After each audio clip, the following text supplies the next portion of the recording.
नमस्कार साथियों, स्वागत करते हैं आप सभी का सीडीपी के इस बेहतरीन ज़बरदस्त सेशन में। कैसे हैं आप सभी? आई होप कि बहुत ही अच्छे होंगे और सीटेट की तैयारी बेहतरीन तरीके से कर रहे होंगे। तो साथियों, आज हम सीडीपी के आप ऐसे 20 प्रश्न लगाएंगे, आप सभी के लिए प्रैक्टिस सेट रहेगा, जो आपके सीटेट एग्जाम में हर बार प्रश्न ट्रेंड होता है। तो चलिए क्लास में जुड़ जाइए, आप लोग क्लास को शेयर कर दीजिए अपने दोस्तों में। आज की क्लास को स्टार्ट करते हैं। आज का अपना पहला प्रश्न है आपका कि निम्नलिखित में से कौन से कारक अधिगम को प्रभावित करते हैं। ऐसा कौन सा कारक है जो अधिगम को प्रभावित करता है? और आप सभी को पता है कि अधिगम का मतलब क्या होता है? सीखना, सीखने को प्रभावित करता है। ऐसा कौन सा कारक है जो सीखने को प्रभावित करता है कि ऐसा हो जाए तो आप सीख नहीं सकते हैं, उसको प्रभावित करता है। विद्यार्थी की अभिरुचि, अगर विद्यार्थी सीखने में अभिरुचि नहीं ले रहा है, रुचि नहीं ले रहा है, तो वो सीखने को प्रभावित करेगा कि नहीं? बिल्कुल करेगा। पॉजिटिव है आपका। विद्यार्थी का सांवेगिक स्वास्थ्य, अगर उसका मन अच्छा नहीं है, ठीक है, अगर उसका मन अच्छा नहीं है तो रुचि नहीं लेगा, वो भी उसका प्रभावित करेगा, क्योंकि स्वास्थ्य सबसे ज़रूरी होता है। ये भी पॉजिटिव है। सी ऑप्शन है, थर्ड ऑप्शन की शिक्षा शास्त्रीय रणनीतियाँ, ये भी सारी चीज़ें भाई पॉजिटिव है। और विद्यार्थी का सामाजिक एवं सांस्कृतिक संदर्भ, ये भी जो है अधिगम को सीखने को प्रभावित करता है। इसलिए यहाँ पर पहला, दूसरा, तीसरा और चौथा चारों विकल्प लॉक होंगे। ठीक है, 4 विकल्प यहाँ पर लॉक होंगे।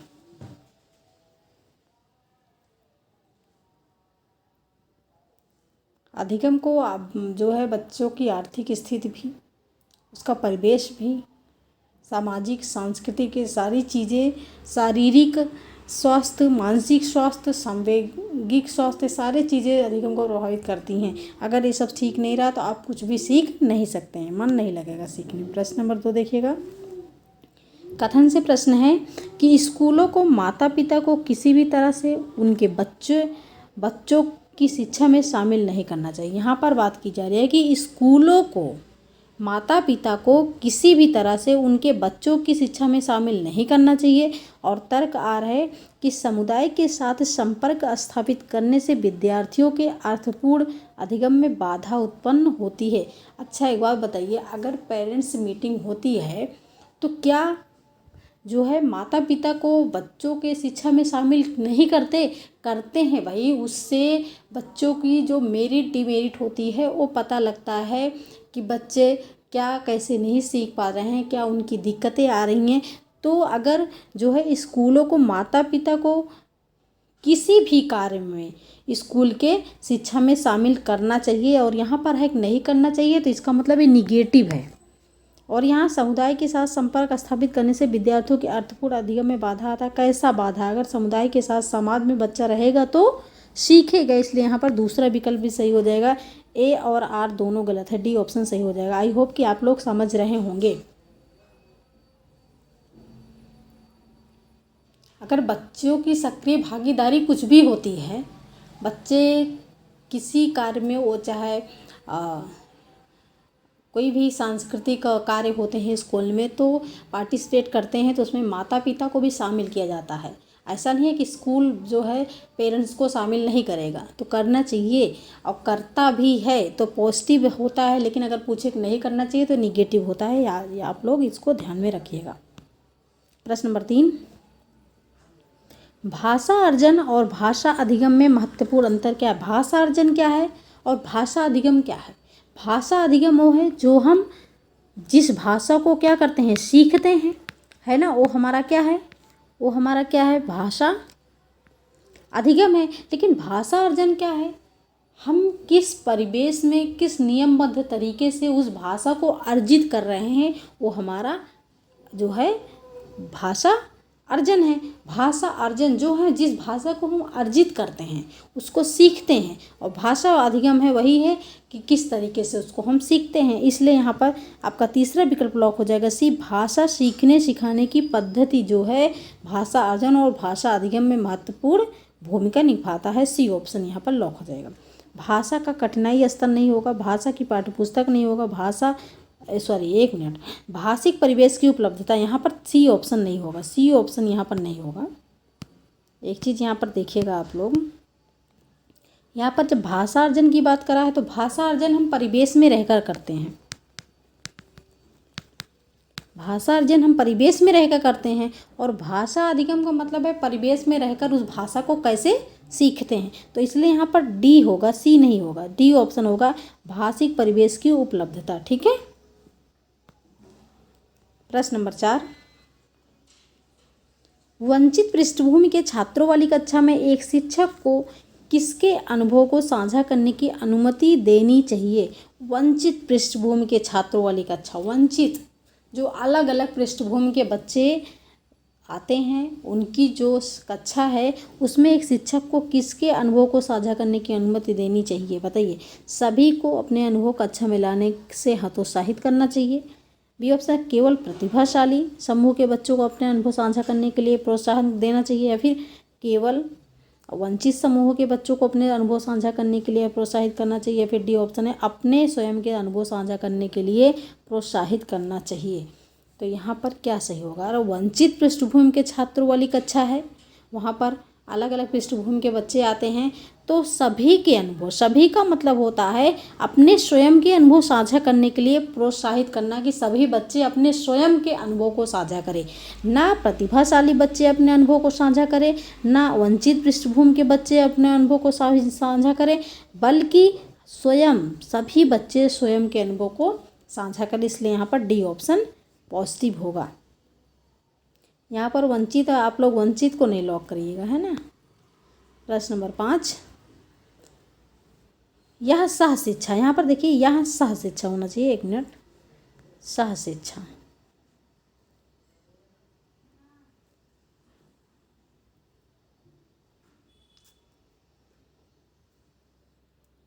यह सह शिक्षा कक्षा में लड़कों के लिए एक शिक्षक की टिप्पणी है कि पुरुष बनो और लड़कियों की तरह व्यवहार मत करो, किसको बढ़ावा देती है, किसको बढ़ावा देगी। बताइए। एक सह शिक्षा कक्षा में, ठीक है, एक सह शिक्षा कक्षा में लड़कों के लिए एक टिप्पणी है, शिक्षक की टिप्पणी है कि पुरुष बनो लड़कियों की तरह व्यवहार मत करो, ये किसको बढ़ावा देती है, किसको बढ़ावा दे रही है। सिंपल सी बात है कि जेंडर समानता को, जेंडर रूढ़िबद्धता को, जेंडर भूमिका में लचीलापन, या फिर जेंडर समता। जेंडर समता और जेंडर समानता क्या आपको दिख रहा है? एक समान तो नहीं दिख रहा है ना।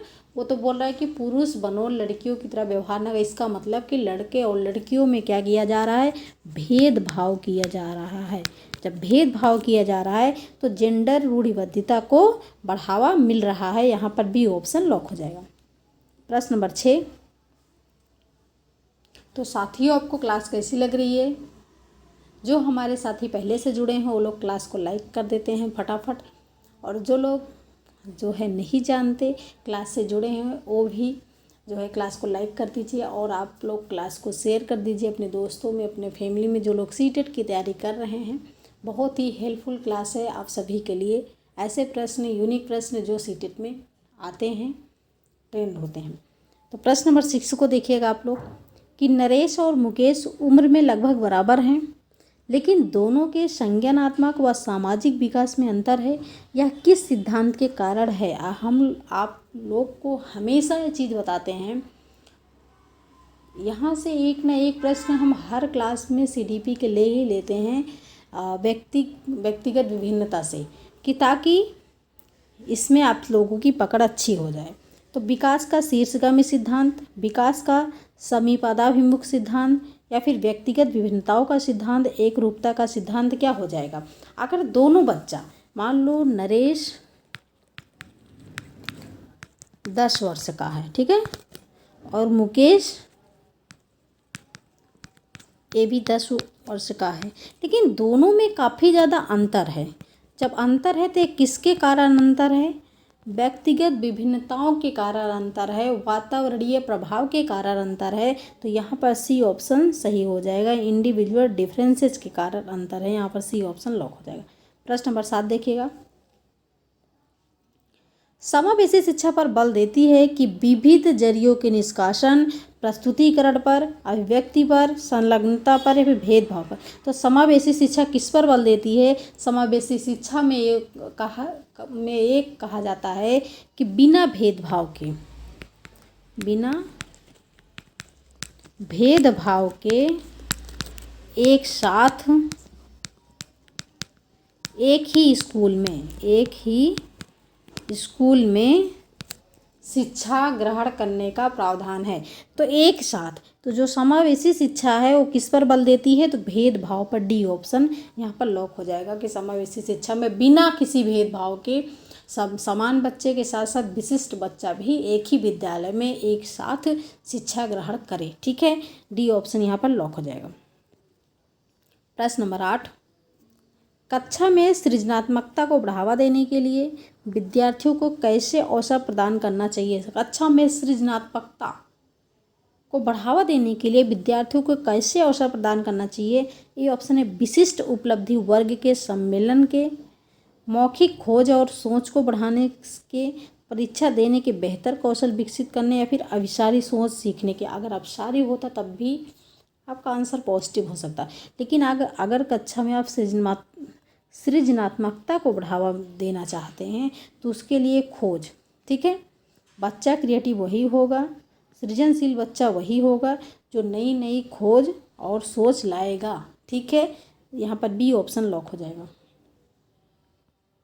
प्रश्न नंबर 9, अधिगम को कैसे सुसाधित करना चाहिए? अधिगम सीखने को कैसे आप सुसाध्य बना सकते हैं?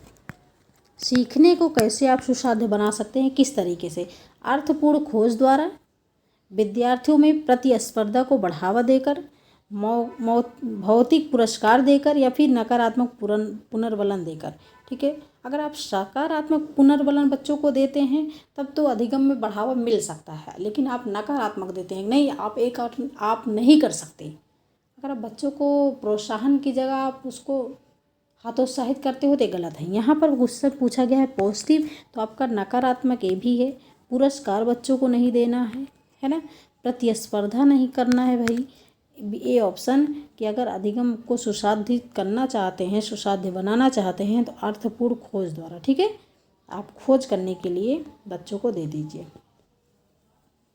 प्रश्न नंबर 10 देखिएगा।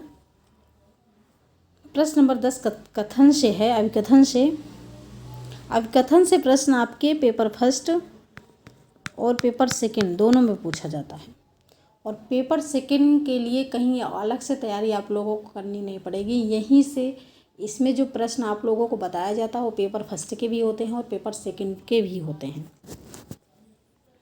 प्रश्न 10 देखिएगा। कथन, शिक्षार्थियों के विविध प्रकार के समूह को पढ़ाते समय शिक्षक को उनके सामाजिक और सांस्कृतिक संदर्भ के बारे में किसी भी तरह की चर्चा नहीं करनी चाहिए। और तर्क कह रहा है कि सामाजिक और सांस्कृतिक संदर्भ अधिगम में किसी भी प्रकार की भूमिका नहीं निभाते हैं। बात की जा रही कि सामाजिक और सांस्कृतिक संदर्भ अधिगम में किसी भी प्रकार की भूमिका नहीं निभाते। अभी आपने पहला प्रश्न देखा था कि सामाजिक और सांस्कृतिक बच्चों के सीखने में महत्वपूर्ण भूमिका निभाते हैं, आपने यही पढ़ा था। तो इसका मतलब ये क्या है, निगेटिव है। और यहाँ पर बात की जा रही है कि अगर आप कक्षा में बच्चों को पढ़ा रहे हैं तो उनके सामाजिक और सांस्कृतिक के बारे में कुछ बातें ना करो।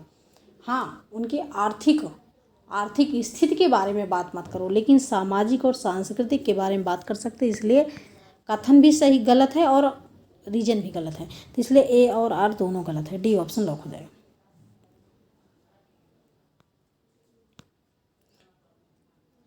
प्रश्न नंबर 11,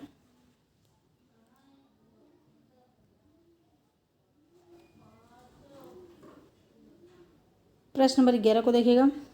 एक शिक्षक को वंचित समूह के विद्यार्थियों के समावेशन के लिए क्या करना चाहिए? एक शिक्षक को वंचित समूह के विद्यार्थियों के समावेशन के लिए क्या करना चाहिए, बताइए। एक ऐसी कक्षा नीति का निर्माण करना चाहिए जहां पर व्यक्तिगत भिन्नताओं को स्वीकारा जाए तथा प्रत्येक बच्चों को महत्व दिया जाए। बिल्कुल, बच्चों की शैक्षणिक क्षमताओं की पहचान करके समान क्षमताओं वाले बच्चों के समूह बनाए जाए। बच्चों के उनकी जात के आधार पर वर्गीकृत करना, अलग करना गलत है, या फिर उन्हें पाठ्यपुस्तक के आधारित ज्ञान का पुनरुत्पादन करने के लिए बढ़ावा दिया जाए, भले ही उनके लिए अर्थहीन हो। गलत, अर्थहीन है तो अगर वर्गीकृत किया जाता है तो गलत है, अलग करना है तब भी गलत है। अगर आप बच्चों के क्षमताओं के अनुसार उनको पहचान करके समान क्षमता वाले बच्चों के समूह बना रहे हैं तो ये भी आपका निगेटिव है ना। इसलिए ए ऑप्शन है। ए ऑप्शन, अगर वंचित समूह के विद्यार्थियों के लिए आप चाहते हैं कि सारे विद्यार्थी एक समान शिक्षा ग्रहण करें तो उसके लिए आप प्रत्येक बच्चों को महत्व दीजिए, उनकी विभिन्नताओं को स्वीकारिए। ठीक है, ये ऑप्शन लॉक हो जाएगा। प्रश्न नंबर 12 को देखिएगा। विद्यार्थियों के अर्थपूर्ण अधिगम को बढ़ावा देने के लिए निम्नलिखित में से किस प्रक्रिया के लिए बच्चों को प्रोत्साहित करना चाहिए।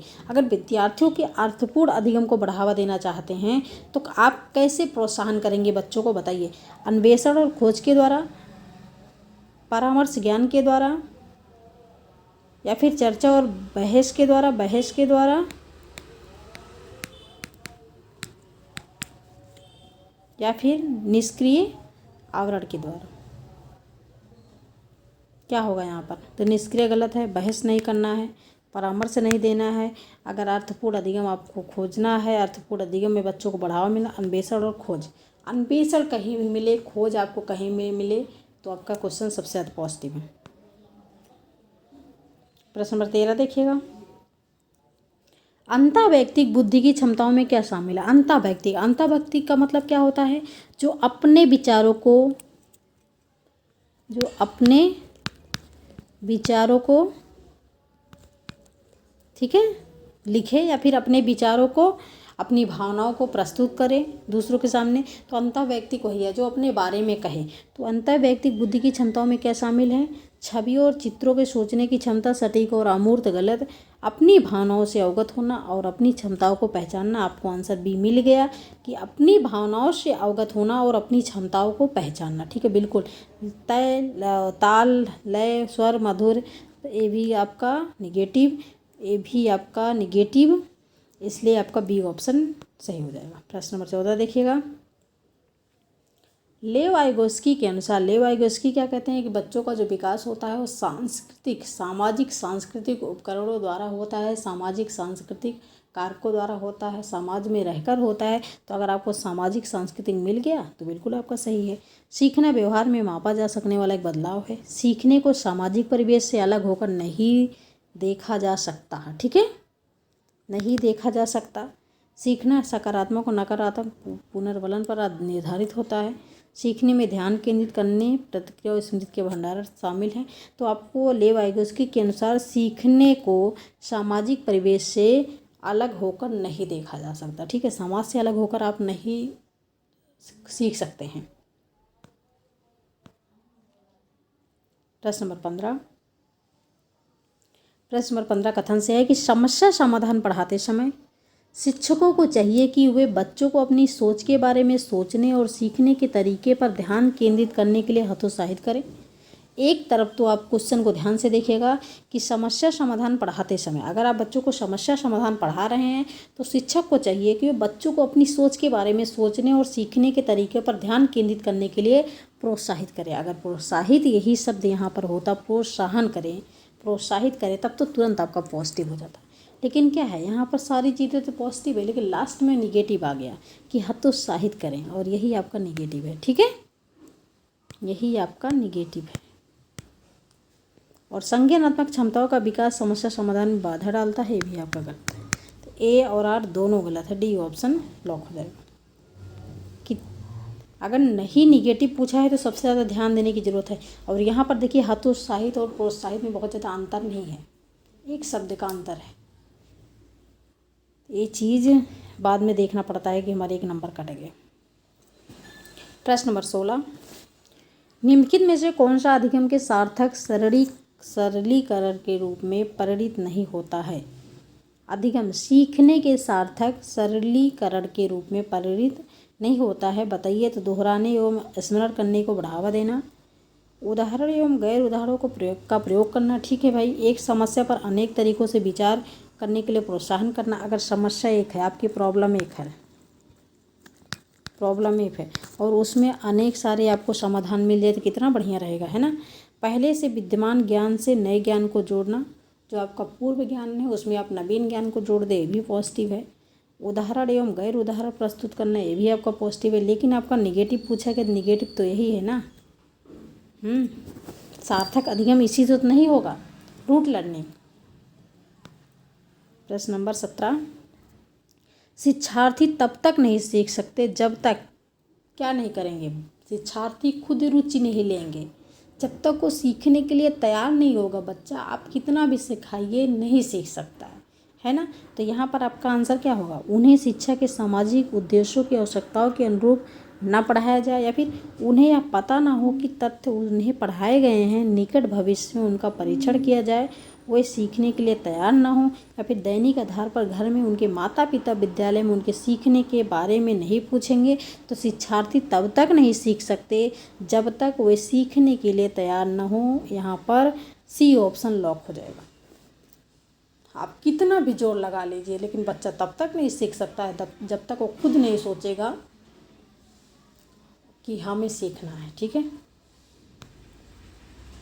प्रश्न नंबर 18, एल्बर्ट बंडूरा के सामाजिक अधिगम सिद्धांत के अनुसार निम्न में से कौन सा कथन सही है। एल्बर्ट बंडूरा, बच्चों के सीखने के लिए प्रतिरूपण मॉडलिंग एक मुख्य तरीका है। अनुसुलझा संकट बच्चों को नुकसान पहुंचा सकता है। संज्ञानात्मक विकास सामाजिक विकास से स्वतंत्र है, या फिर खेल अनिवार्य है और उन्हें विद्यालय में प्राथमिकता दी है। आप सभी ने पढ़ा होगा एल्बर्ट बंडूरा को, जो कि आपके प्रतिरूपण मॉडलिंग से संबंध रखते हैं। ये ऑप्शन यहाँ पर सही हो जाएगा कि फिल्मों में दिखाए गए हिंसात्मक व्यवहार को बच्चा जल्दी सीख लेता है। प्रश्न नंबर 19, प्राथमिक विद्यालय के बच्चे उस वातावरण में सबसे प्रभावी ढंग से सीखेंगे। प्राथमिक 1 से 5 का बच्चा उस वातावरण में सबसे प्रभावी ढंग से सीखेगा जहाँ उसकी आवश्यकताओं की पूर्ति होगी और उसके अनुभव को महत्व दिया जाएगा। बिल्कुल सही, बच्चा वहीं सीखेगा जहाँ उनकी संवेगात्मक आवश्यकताओं की पूर्ति होगी और वे अनुभव करते हैं कि वे महत्वपूर्ण हैं। जहाँ उनको इग्नोर, बच्चे सब कुछ जानते हैं, कितने भी छोटे बच्चे हों, जहाँ उनको प्यार मिलता है वहीं जाएंगे, वहीं सीखेंगे। और जहाँ उनको अवॉइड किया जाएगा, इग्नोर किया जाएगा, वहाँ वो बिल्कुल नहीं जाएंगे। तो इसलिए ए ऑप्शन लॉक हो जाएगा। आगे आपको पढ़ने की ज़रूरत ही नहीं है। आप लोग बी ऑप्शन है, जहाँ शिक्षक एकाधिकारवादी है और अस्पष्ट आदेश देता है, आदेश तो गलत। जहाँ मूल रूप से पढ़ने लिखने और गणित की संज्ञानात्मक कुशलताओं पर ही ध्यान केंद्रित होता है और बल दिया जाता है, बल ही तो नहीं देना है। जहाँ शिक्षक सारे अधिगमों में आगे होता है, विद्यार्थी के निष्क्रिय रहने। प्रश्न नंबर 20 को देखिएगा, विकास में वृद्धि से तात्पर्य है। विकास में वृद्धि से, देखो वृद्धि और विकास एक दूसरे से सन्निहित हैं, एक दूसरे के पूरक हैं। जैसे आपका पर्यावरण और वातावरण। तो यहाँ पर विकास में वृद्धि से क्या तात्पर्य है, ज्ञान में वृद्धि, संवेग में वृद्धि, आकार सोच समझ कौशलों में वृद्धि, या फिर वजन में वृद्धि। तो वृद्धि से क्या तात्पर्य है, तो वृद्धि में आपका आकार भी आता है, सोच भी आता है, समझ भी आता है, कौशल आता है, सारी चीज़ें आता है। इसलिए यहाँ पर डी ऑप्शन लॉक हो जाएगा। बड़ा आंसर, सटीक आंसर। जहाँ आपको कुछ ना समझ आए वहाँ बड़ा आंसर को मारिएगा, आपका 90% आंसर सही होगा। बड़ा आंसर सबसे सटीक आंसर। ठीक है। एक चीज़ याद रखिएगा कि क्वेश्चन पॉजिटिव है या फिर नेगेटिव पूछा गया। तो साथियों, ये थे आज के 20 प्रश्न। आपको क्लास कैसी लगी, अच्छी लगी तो लाइक करिएगा और शेयर करिएगा अपने दोस्तों में, अपने साथियों में, और चैनल को सब्सक्राइब जरूर करिएगा। साथ ही बेल आइकन को प्रेस करिए, जिससे डेली वीडियो का नोटिफिकेशन आप तक पहुँचे। लोगों की संख्या, पढ़ने वालों की संख्या कम है, इसलिए हम लाइव वीडियो नहीं ला पा रहे हैं। जैसे ही संख्या बढ़ती है तुरंत लाइव वीडियो स्टार्ट कर देंगे। तो thanks for watching video. This is Sadhna Tyagi's expert classes.